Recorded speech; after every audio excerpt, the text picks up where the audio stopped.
Well, having now completed 4 riding the long way home trips, countless other overnighters and weekend trips, I've covered almost 6,000 kilometres. So I thought I'd share with you my 10 lessons learned for bikepacking trips.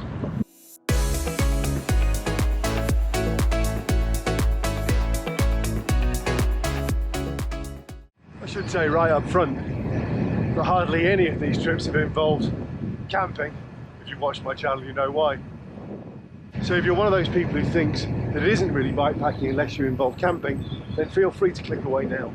This is much more about bikepacking where you're staying in a hotel or a B&B or with friends or complete strangers overnight than it is about camping. Someday I'll crack the camping thing. That brings me neatly to lesson 1. Honestly, it doesn't matter what you call it. You can call it bikepacking, touring, adventure riding, whatever. It doesn't matter. There will definitely be purists who say it isn't bikepacking unless you're riding a mountain bike and you're riding over gravel and you're camping overnight and you're growing a beard and you're eating roadkill and you don't use soap for 7 days. So that's lesson 1. It doesn't matter what anybody else calls it, it's your ride. Which brings me neatly to lesson 2. Make it your own ride.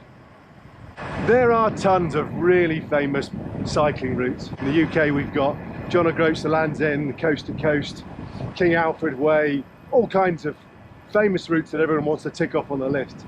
I mean, I have used Eurovelo routes and National Cycle Network routes, but honestly, I'd rather pick my own route. I'm absolutely certain that nobody else has ever ridden the route I've ridden for any of my riding the long way home trips. They're all mine. I'm not comparing myself to anybody else. If you ride the coast to coast in the UK, what's the first question that people ask you when you've done it? Probably, how many days did it take you? Because they already have a sense in their head of how long it takes to do that kind of ride. So all they're thinking about is the speed that you rode it at, not the route you took, not your best day on the bike, not the size of the challenge, not your best views, anything, just how long it took. So lesson 2 is, make it your own ride, make it your own route. These kinds of rides are really not about speed, not really about distance or about elevation covered. They're more about how many hours you spend riding in the saddle.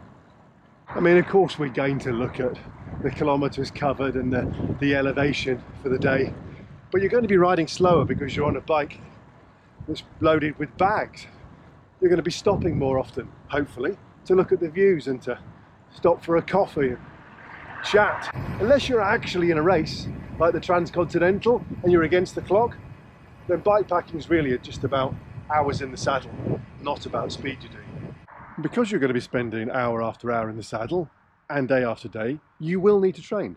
So I covered more than 7,000 kilometers in the months leading up to my long ride home trip, and that included blocks of multiple days where I rode back to back. So unless you are retired and you've got the luxury of riding yourself into fitness, you're probably going to be using some of your valuable holiday time. You want to get the most out of that. So you'll need to train to get fit to do it in the first place. And all that training should definitely include an opportunity to test out all of your kit. The start of a 2-week ride is no time to be suddenly wearing new shoes or new bib shorts or a new helmet or whatever else. Test it all out in advance. I'm also a big believer in buying the best kit you can afford to buy.